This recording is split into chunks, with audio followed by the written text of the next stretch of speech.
नमस्कार, सत्यहिंदी.com में आपका स्वागत है। एक नजर अब तक की सुर्खियों पर। राष्ट्रवादी कांग्रेस पार्टी यानी कि एनसीपी का राष्ट्रीय अधिवेशन रविवार को दिल्ली में होगा। इस अधिवेशन के जरिए एनसीपी मुखिया शरद पवार 2024 के लोकसभा चुनाव से पहले विपक्षी दलों को एक मंच पर लाने के काम में जुटेंगे। एनसीपी की बैठक में विपक्षी एकता, आर्थिक हालात, किसानों के मुद्दे व अन्य विषयों पर प्रस्ताव लाए जाएंगे। एनसीपी के एक वरिष्ठ नेता ने द न्यू इंडियन एक्सप्रेस से कहा, ये प्रस्ताव विपक्षी एकता के लिए ब्लूप्रिंट साबित हो सकते हैं। तालकटोरा स्टेडियम में होने जा रहे इस अधिवेशन में पार्टी के मुखिया शरद पवार सहित तमाम बड़े नेता भाग लेंगे।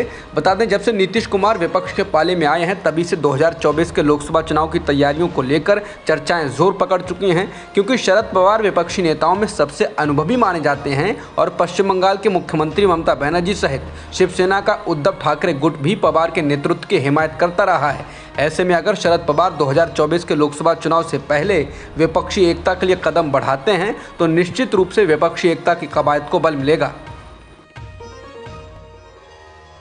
कांग्रेस की भारत जोड़ो यात्रा आज शनिवार को कन्याकुमारी के मुलगुंडू से आगे बढ़ी है। कन्याकुमारी में कई जगहों से होते हुए यात्रा शाम को तिरुवनंतपुरम पहुंचेगी। शुक्रवार को ये नागरकोविल के स्कॉट क्रिश्चियन कॉलेज से शुरू होकर शाम कन्याकुमारी के अजागिया मंडपम जंक्शन पर पहुंची थी।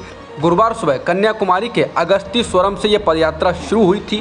पूर्व अध्यक्ष राहुल गांधी के नेतृत्व में भारत जोड़ो यात्रा के तहत पार्टी के तमाम नेता और कार्यकर्ता लगातार आगे बढ़ रहे हैं। इस दौरान राहुल गांधी महिला एक्टिविस्ट के साथ ही दलित एक्टिविस्ट और सिविल सोसाइटी के प्रतिनिधियों से भी लगातार बातचीत कर रहे हैं। राहुल गांधी का कहना है, ये यात्रा बीजेपी और आरएसएस के द्वारा देश को पहुंचाए गए नुकसान के खिलाफ है। वो लोगों को सुनने आए हैं।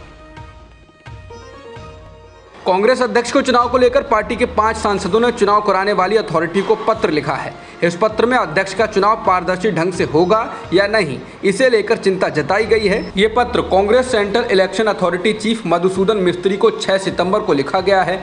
पत्र लिखने वालों में शशि थरूर, कार्ति चिदम्बरम, प्रद्युत बोरदोलोई, मनीष तिवारी और अब्दुल खालिक शामिल हैं। द इंडियन एक्सप्रेस के मुताबिक सांसदों के संयुक्त पत्र में कहा गया है कि ये बेहद दुर्भाग्यपूर्ण है कि उनके द्वारा मतदाता सूची को सार्वजनिक किए जाने की मांग की गलत ढंग से व्याख्या की जा रही है। सांसदों ने कहा कि वो पार्टी के किसी आंतरिक दस्तावेज को देने की मांग नहीं कर रहे हैं, बल्कि उनकी ये मांग है कि कांग्रेस के सेंट्रल इलेक्शन अथॉरिटी को प्रदेश कांग्रेस कमेटियों में जो डेलीगेट्स बनाए गए हैं और जो अध्यक्ष के चुनाव में मतदाता भी हैं, उस सूची को उपलब्ध कराना चाहिए। आजकल उत्तर प्रदेश के पूर्व मुख्यमंत्री और समाजवादी पार्टी प्रमुख अखिलेश यादव और डिप्टी सीएम केशव प्रसाद मौर्य के बीच बयानबाजी का दौर जारी है। पहले केशव प्रसाद मौर्य को बीजेपी के विधायक तोड़कर लाने और सपा का समर्थन देने वाला ऑफर दे चुके अखिलेश यादव ने एक बार फिर केशव प्रसाद पर तंज कसा। अखिलेश ने केशव प्रसाद का हंसता हुआ फोटो ट्वीट कर लिखा है, आप इतना जो मुस्कुरा रहे हो, आपके मंत्रालय में बजट की कटौती हो गई, आपके मंत्रालय के विभागों में पैसा नहीं पहुँचा, टेंडर ना हो पाया, क्या ये सब राज छिपा रहे हो? आप इतना क्यों मुस्कुरा रहे हो? बता दें, इससे पहले अखिलेश ने कहा था कि अगर केशव प्रसाद बीजेपी के विधायकों को तोड़कर लाते हैं तो सपा उनको मुख्यमंत्री बनने के लिए समर्थन देगी। अखिलेश यादव के तंज के बाद बीजेपी नेता और यूपी के डिप्टी सीएम केशव प्रसाद मौर्य ने भी पलटवार किया। केशव ने ट्वीट कर कहा कि सत्ता के लिए बेचैन श्री अखिलेश यादव की पार्टी सपा का लोकसभा चुनाव 2024 में खाता भी नहीं खुलेगा। यूपी और देश में मोदी लहर पहले से तेज है। चावल की बढ़ती हुई कीमतों को नियंत्रित करने के लिए भारत सरकार ने टूटे चावल के निर्यात पर पूरी तरह से प्रतिबंध लगा दिया और गैर बासमती चावल के निर्यात पर 20% शुल्क वसूला जाएगा। इससे अब दुनिया भर में खाद्य महंगाई बढ़ने की आशंका जताई जाने लगी है, क्योंकि चावल की कमी को देखते हुए गेहूं, मकई, बाजरा की ओर अधिक रुख किया जाएगा, जिससे खाद्य महंगाई बढ़ सकती है। विशेषज्ञों का कहना है कि प्रमुख निर्यातक भारत, थाईलैंड, वियतनाम और म्यांमार में चावल की कीमतें बढ़ने वाली हैं और इससे खराब मौसम और रूस यूक्रेन युद्ध के कारण पहले से ही बड़ी कीमतों की मार झेल रहे आयातक देशों की मुश्किलें और बढ़ेंगी। बता दें, चावल के वैश्विक व्यापार में भारत का हिस्सा 40% है। भाजपा का ओबीसी मोर्चा राजस्थान के मुख्यमंत्री अशोक गहलोत के गृह क्षेत्र और केंद्रीय मंत्री गजेंद्र सिंह शेखावत के निर्वाचन क्षेत्र जोधपुर में अपनी 2 दिवसीय राष्ट्रीय कार्य समिति की बैठक कर रहा है।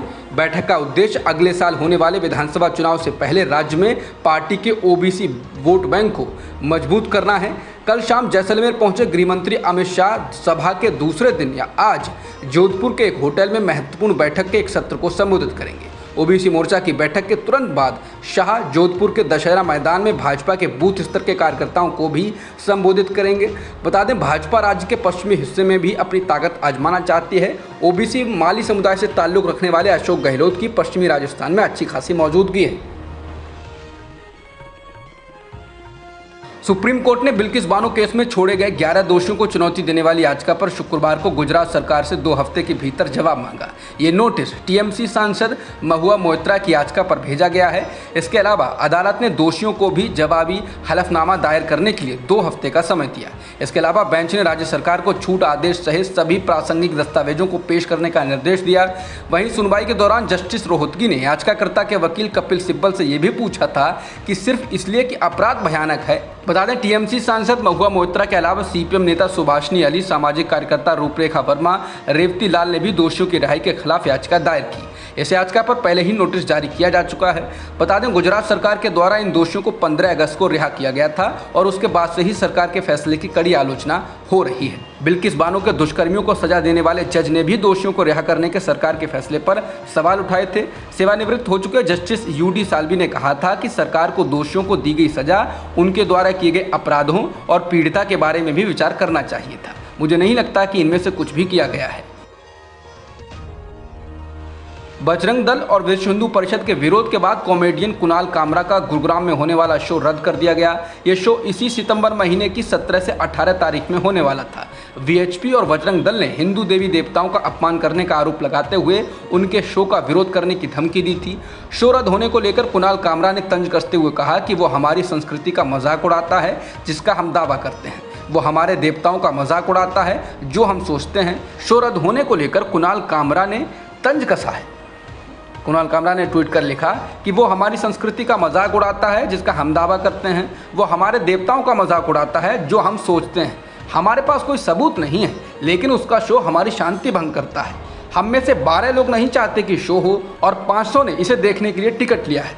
कुणाल कामरा ने कहा, तो अधिकारियों को क्या करना चाहिए? ये यूपीएससी का 10 अंकों का प्रश्न है। अब तक की खबरों में इतना ही। बाकी खबरों के लिए बने रहिए सत्यहिंदी.com के साथ।